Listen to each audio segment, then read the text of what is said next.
I still remember the night my world began to unravel, as if it had happened only yesterday. Sarah, my wife of 7 years, had once again told me she'd be working late. Lately, that had become her routine. Always some urgent project, a last-minute meeting, an impossible deadline. At first, I believed her. But then something changed. That night, as she stepped through the door, the unmistakable scent of cologne clung to her blouse, a scent that wasn't mine. I asked her about it, but she brushed off my questions with a tired smile, one that didn't quite reach her eyes. I knew her too well. Something was different, but I couldn't put my finger on it. I told myself I was overthinking, but the unease settled deep in my chest, refusing to let go. Sleep eluded me, and as days passed, my suspicions only grew stronger. The distance between us widened, her touch felt forced, and even when she was home, she wasn't really there. I confided in my best friend, Rob, unable to keep my doubts bottled up any longer. I don't know, man. I feel like something's wrong with Sarah. She's always working late, always distracted. And when I try to talk to her about it, she brushes it off like I'm being paranoid. Rob's reply was cautious yet firm. I'm not saying anything's going on, but if you feel something's off, you owe it to yourself to find out. His words echoed in my mind long after the conversation ended. That was it. I had to know the truth. The next evening, Sarah left her phone on the kitchen counter before heading for a shower.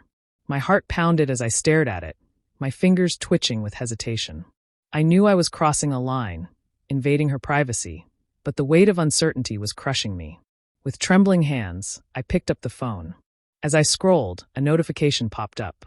A message from someone named M. Last night was amazing. I can't wait to see you again. My stomach lurched. The words blurred before my eyes as my grip on the phone tightened. The air around me seemed to thin, and for a moment, I forgot how to breathe. I set the phone down carefully, my hands shaking as I tried to process what I had just seen. The betrayal was real. It wasn't in my head. It wasn't just a bad feeling. Sarah, my wife, my partner, the mother of my children, was having an affair. When she came back from her shower, I forced myself to act normal. She kissed me on the cheek, distracted, unaware of the storm raging inside me. She left for work, oblivious to the fact that everything had changed. That evening, she claimed she had another late meeting. But I was done believing her. I made arrangements for the kids to stay with my mom for the weekend, telling them I'd be back soon. Then I got in my car and drove to her office. Parking across the street, I watched the building, waiting. Minutes dragged into hours. Then I saw him, Mike, her coworker.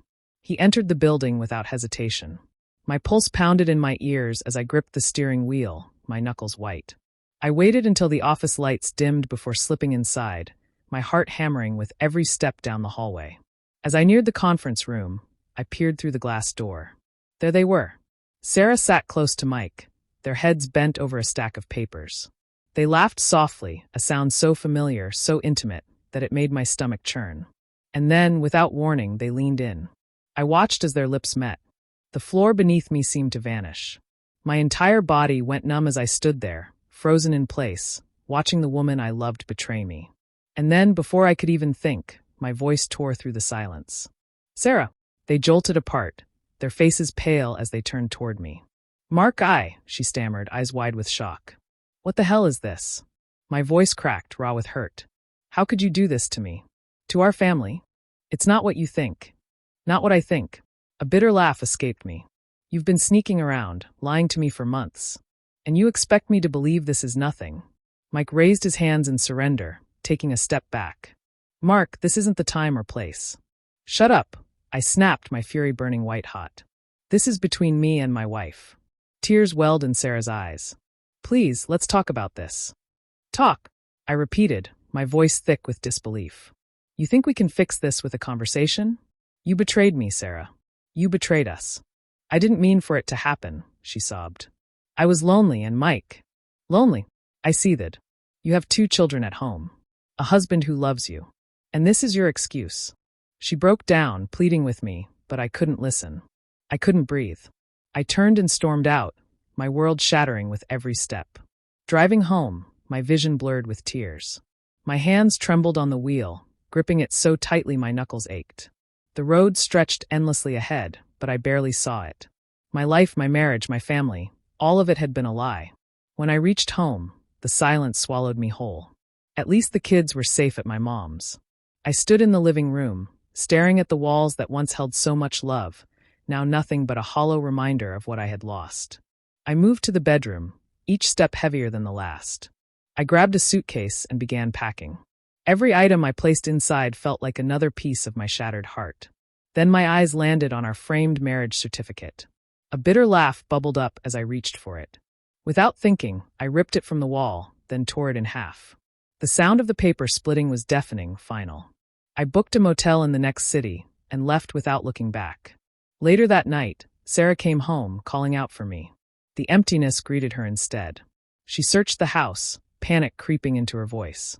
When she found the torn marriage certificate on the floor, she gasped, her hands trembling as she dialed my number. It went straight to voicemail. "Mark, please," she sobbed. "I love you. I can fix this. Just come back." But I was already gone. A few hours later, I met Rob at a bar, the weight of everything pressing down on me. I told him everything. How I found out, how I saw it happen with my own eyes. He listened in silence, then mentioned a lawyer he knew. I nodded, my mind made up. There was no fixing this. No going back. By the next morning, my decision was clear. Sarah and I were over. I wandered aimlessly through the park, my hands trembling as the weight of my decision settled over me like a storm cloud. Every step felt heavier than the last, burdened by the enormity of what I was about to do. The world around me moved as it always had. Laughter echoed from a group of teenagers. An elderly couple strolled hand in hand, and birds chirped in the trees above. Yet, I felt utterly disconnected, as if I had been torn from the fabric of my own life. The days that followed were a blur.